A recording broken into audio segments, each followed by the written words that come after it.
বহুতে ভাবিব পাৰে যে শিলটো নদীত কাম নাই, তাক উঠাই আনিব পাৰে।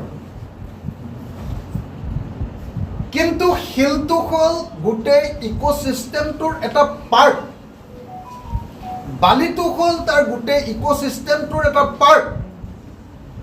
ওপৰৰ পাহাৰৰ পৰা যেতিয়া খুব স্পীডত পানী নামি আহিব, তাত যেতিয়া মোহনাত শিল নাথাকিব, তেতিয়াহ'লে পাৰটোও খান্দি নিব, তলৰ বালিখিনিও খান্দি নিব, ৰিভাৰ বেডটোও খান্দি নিব, আৰু সেইটো তললৈ গুচি আহি নদীখন কমপ্লিটলি পুতি পেলাব। এটা দুটা ঘটনা ঘটিছে। ওপৰত ব্যাপক ৰূপত গছ গছনি কাটি থকা হৈছে,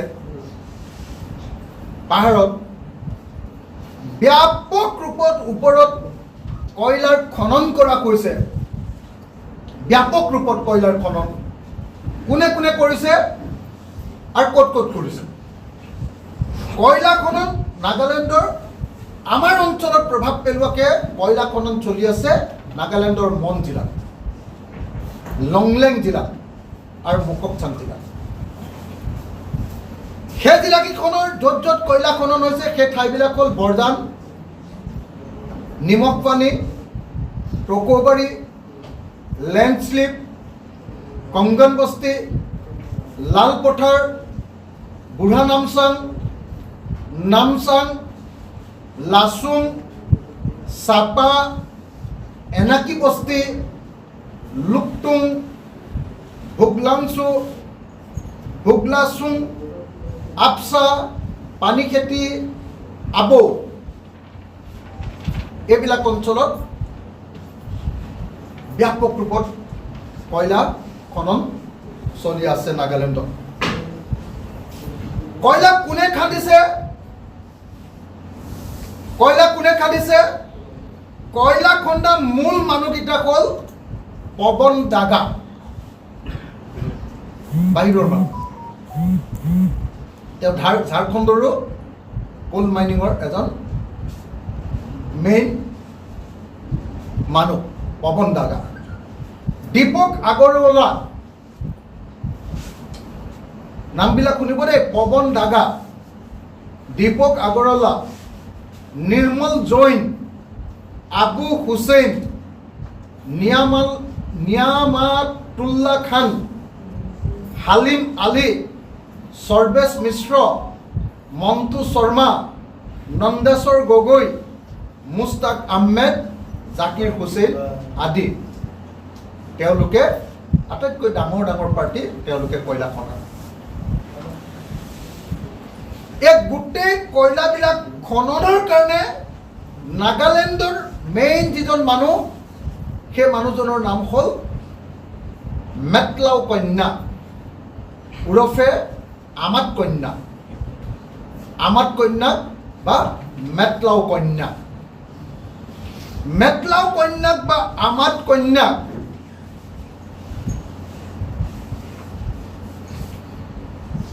তেওঁ হ'ল নাগালেণ্ডৰ ভিতৰতে আটাইতকৈ বেছি টেক্স পেয়াৰ বা GST পেয়াৰ ব্যক্তিজন। কাৰণ আটাইতকৈ বেছি নাগালেণ্ডৰ ইনকাম আহে কয়লাৰ পৰা, আৰু কয়লা আটাইতকৈ বেছি খন্দে এওঁৰ নেতৃত্বত মন জিলাত বা এই তিনিখন জিলাত।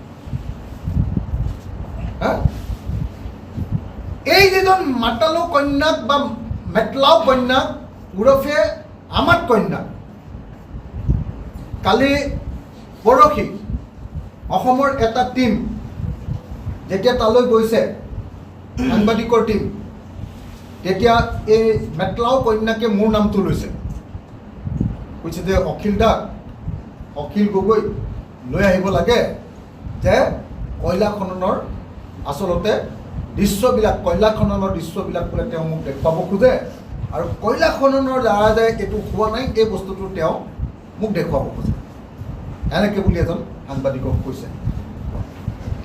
আৰু এজন অসমৰ জ্যেষ্ঠ সাংবাদিক সম্পাদক এজন যেতিয়া পাহাৰৰ ওপৰলৈ গৈছিলে, তেতিয়া তেওঁ যেতিয়া সোমাই গৈছে, তাত কিছুমান মানুহে বাধা প্ৰদান কৰিছে, আৰু বাধা প্ৰদান কৰিয়ে প্ৰথম এখন লিষ্ট উলিয়াই দিছে যিবিলাক মানুহ তাত সোমাব নোৱাৰিব।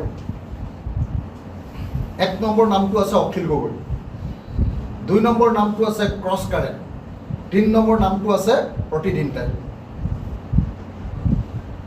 মোক জ্যেষ্ঠ সাংবাদিকজনে কোৱা মতে যে এইকেইটা মানুহ নাগালেণ্ডত সোমোৱাটো নিষেধ এই সময়খিনি।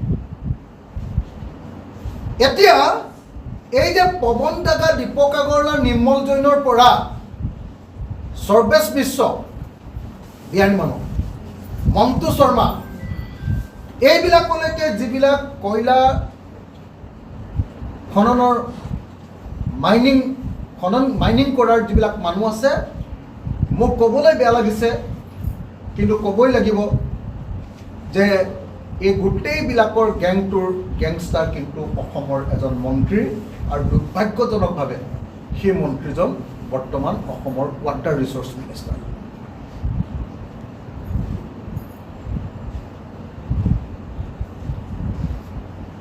যাৰ ওপৰত এতিয়া অসমৰ মুখ্যমন্ত্ৰীয়ে দায়িত্ব অৰ্পণ কৰিছে যে অসমত বানপানী হ'ব নালাগে, গৰাখহনীয়া ৰোধ কৰিব লাগে। সুশান্ত বৰগোহাঁই তেওঁৱে এই গোটেই কয়লা খননৰ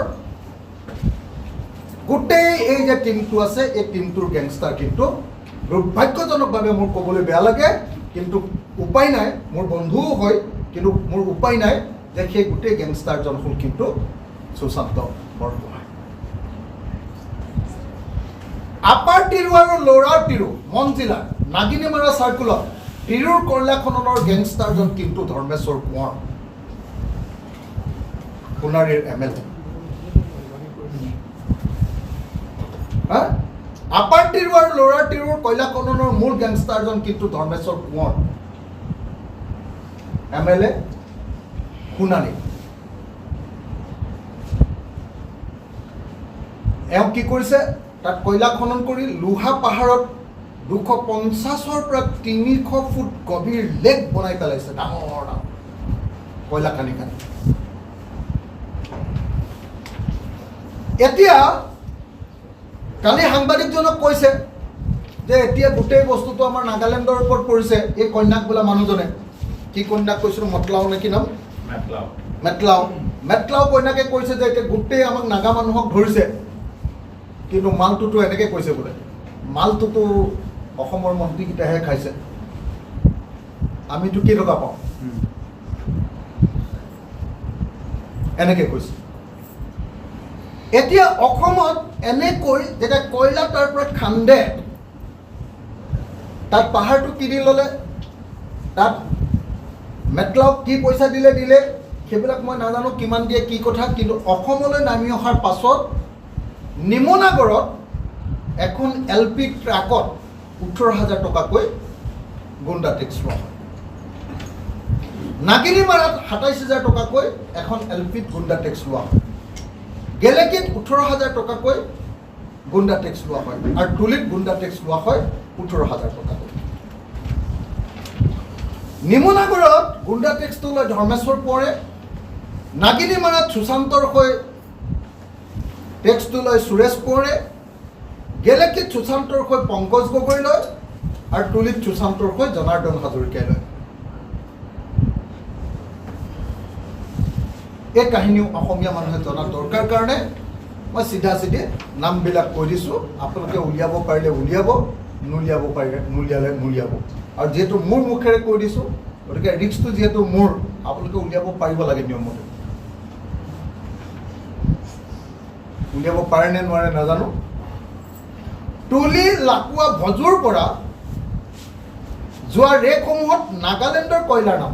এটা কথা মনত ৰাখিব, অকল এই যে নাগালেণ্ডৰ পৰা যিটো কয়লা ওলায়, কি লকলাও নে লেকলাও, মেটলাও কন্যাক ওৰফে আমাত কন্যাক, সেই আমাত কন্যাকৰ যিটো টিপি, সেই টিপিটোৱে অকল নাগালেণ্ডৰ কয়লাই পৰিবহণ কৰা নহয়, সেই টিপিটোৰে আমাৰ মাৰ্গেৰিটা,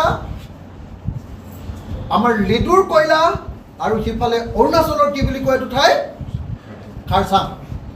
খাৰচাঙৰ কয়লাও এই নাগালেণ্ডৰ টিপিৰে, নাগালেণ্ডৰ পাৰ্মিশ্যনেৰে। ট্ৰাকত বা ৰেলগাড়ীত কি কৰা হয় বুজাই কৰি নিবৰ কাৰণে সেই পাৰ্মিশ্যনটো সেই নাগালেণ্ডৰ এই কন্যাকৰ কাগজৰ পৰা হয়। কেতিয়াবা কেতিয়াবা দেখা যায় যে মাৰ্ঘেৰিটা বা খাৰচাঙৰ পৰা কয়লা তুলি লৈ যোৱা হয়, আৰু যেতিয়া তুলি লৈ সেই কয়লাটো লৈ যোৱা হয়, নাগালেণ্ডৰ কয়লা বুলি দেখুৱাবৰ কাৰণে লৈ যোৱা হয়, তেতিয়াহ'লে তেনেকুৱা এখন গাড়ীত ডাঙৰ LPত 60,000 টকা গুণ্ডা টেক্স সংগ্ৰহ কৰা হয়। আৰু মই জনামতে এইটো নাগালেণ্ড আৰু অসমৰ দুইটা গেংষ্টাৰে লাভ কৰে। এইটোৱে হ'ল অসমত কয়লা খননৰ কি কয় নাগালেণ্ডত আৰু অসমত কয়লা খননৰ এই পাৰ্টটো নাগা পাহাৰ পাৰ্টটোৰ মূল কাণ্ড। এই কয়লা খননকাৰীবিলাকে এনেকুৱা এটা পৰ্যায় পাইছেগৈ যে ইতিমধ্যে সাংবাদিকেও ইতিমধ্যে দেখুৱাইছে যে তেওঁলোকে দিখৌ নদীৰ দুইটা পাৰত এনেকুৱাকৈ কয়লা খান্দিছে ইটো পাৰৰ পৰা সিটো পাৰলৈ আহিবলৈ।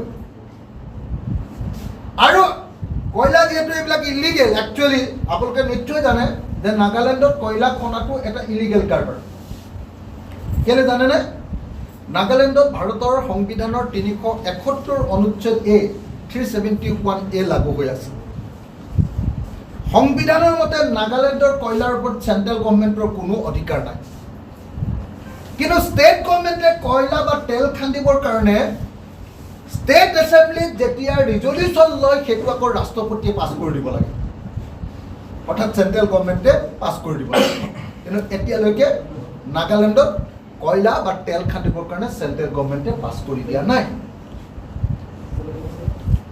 গতিকে নাগালেণ্ডত যি কয়লা বা তেল খান্দিছে এইটো টোটেলি ইলিগেল কাৰবাৰ। য'ত আৰু পেৰেলেল গভৰ্ণমেণ্ট চলে তাত ইলিগেল কাৰবাৰ বুলিতো কৈ লাভেই নাই। গতিকে নাগালেণ্ডত এই কাৰবাৰটো চলে, আৰু নাগালেণ্ডত এই কাৰবাৰটো কৰিবৰ কাৰণে কি কৰে, আমাৰ যিখন দিখৌ নদী, খৰালিৰ সময়ত দিখৌ নদীখনত 6টা ঠাইত 6টা এনেকুৱা নদীৰ মাজত মথাউৰি কোফাৰ ডেম বনাই লোৱা হয় গাড়ী পাৰ হ'বৰ কাৰণে। কোন কোন ঠাইত জানেনে? লালপথাৰ, বৰজান, টকৌবাৰী, নিমখ পানী, লেণ্ডশ্লিপ, এই 5টা ঠাই। লালপথাৰ, বৰজান, টকৌবাৰী, নিমখ পানী আৰু লেণ্ডশ্লিপ, এইকেইটা গোটেইকেইটা কংকন বস্তিৰ ওচৰে পাজৰে। কংকন বস্তি দিখৌ নদীখনৰ মাজত ভেটা দি দিয়ে শিলেৰে ভেটা দি মাজত ইমানকণমান ৰাস্তা কি কয় হেৰি এটা ৰাখি দিয়ে, ড্ৰেইন এটা। সেইফালেদি অলপ পানী গৈ থাকে আৰু ওপৰেদি ট্ৰাকেৰে কয়লা পৰিবহণ কৰি থকা হয়। যেতিয়া পানী আহে সেইকেইটা বস্তু তাতেই থাকি যায়, যিকেইটা ভেটা কফাৰ ডেম বুলি কৈ যায়। চাইণ্টিফিক নেমটো হ'ল কফাৰ ডেম। সেই কফাৰ ডেমকেইটা যে বনাই, সেই কফাৰ ডেমকেইটাত আঁকি প্ৰথমতে পানীটো খুন্দা খাই ৰৈ যায়, ৰৈ ওপৰটো পুৰা ৰিজাৰ্ভাৰত পৰিণত হৈ যায়। কংকন বস্তিৰ ওপৰত আমাৰ দিখৌ নৌখিনত পানীটো ৰৈ যায়। যেতিয়া অভাৰফ্ল' হয়, যেতিয়া এই 5টা কফাৰ ডেম পাৰ হ'ব পাৰে, তাৰ পাছতহে আমাৰ তললৈ পানীটো নামি আহে।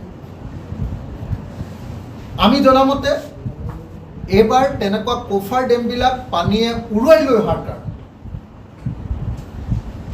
ৰাস্তাই উৰুৱাই লৈ আহিছে, আপোনালোকে দেখিছে, পাহাৰে উৰুৱাই আহিছে। গতিকে ক'ত কফাৰ ডেম ৰাখিব? কিছু সময় এনেকৈ ৰাখিছিলে, তাৰপাছত ওপৰৰ ফালে বহুত পানী জমা হৈ গ'ল, নদী বান্ধত যিটো হয়, আৰু সেই কফাৰ ডেমকেইটা ভাঙি লৈ আহিলে। ভাঙি লৈ অহাৰ কাৰণে একদম ইফালে আমাৰ গোটেই দিখৌ নদীখন কমপ্লিটলি বৰবাদ কৰি দিলে। যিহেতু পাৰবিলাকো নাই, আপোনালোকক দেখুৱালোৱে গোটেই ভিজুৱেল, গোটেই পাৰৰ পৰা খানি ধৰক 2 কিলোমিটাৰমান দূৰলৈকে গোটেইটো খান্দিয়েই পেলালে আৰু তাত পাৰ চাৰ নাই আৰু খান্দি আকৌ সেইটো দীঘল কিমান কৰিলে 2.5 কিলোমিটাৰ 3 কিলোমিটাৰ দীঘল কৰি দিলে। গতিকে সেইখন নদী বুলি বস্তুৱে নাই, পানী যিফালে মন যায় সেইফালে গুচি গৈছে। এনেকৈ গুচি যোৱাৰ কাৰণে আমাৰ জীৱনত কেতিয়াও, মই 50 বছৰ হ'ল কেতিয়াও বানপানীৰ নাম নুশুনা আমাৰ লুকুৰাখন গাঁও, বৰিয়নি সমষ্টিৰ চেলেঙাটোৰ লুকুৰাখন গাঁও। শিৱসাগৰ নগৰত কেতিয়াও ষ্টেচন চাৰিআলিত পানীৰ নাম নুশুনা ষ্টেচন চাৰিআলি, বা আপুনি যিমান ওখ ঠাই তেতিয়া দেখিছে নিশ্চয়, নাজিৰাৰ যিবিলাক ঠাই নষ্ট কৰি দিলে সেইবিলাক কেতিয়াও পানী উঠা ঠায়ে নহয়। চৰাইদেউ য'ত ৰাজধানীয়ে পাতিবলৈ আহিছিলে ওখ ঠাই চাই আহোম ৰজা স্বৰ্গদেউ, সেই ঠাইবিলাক এতিয়া বানপানীৰ প্ৰতিকাৰ নাই। আৰু সেইটো স্বাভাৱিক বানপানী নহয়, তাৰ লগত কি কি আহিছে?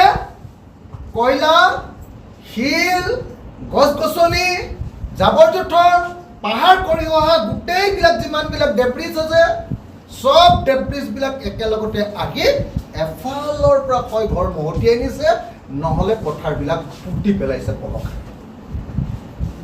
সেইকাৰণে ইয়াক কোৱা হৈছে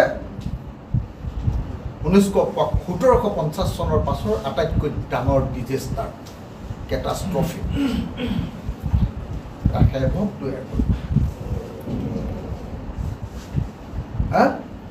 এতিয়া এইটো হ'ল ঘটনা। তাৰপাছত মই কয়লাৰ কাহিনীটো ক'লোঁ, কয়লাৰ কাহিনীটো কোৱাৰ পাছত মই নিশ্চয় এতিয়া শিলৰ কাহিনীটো ক'ব লাগিব। শিলৰ কাহিনীটোত আকৌ আমাৰ নাজিৰাৰ MLA জন জড়িত হৈ আছে।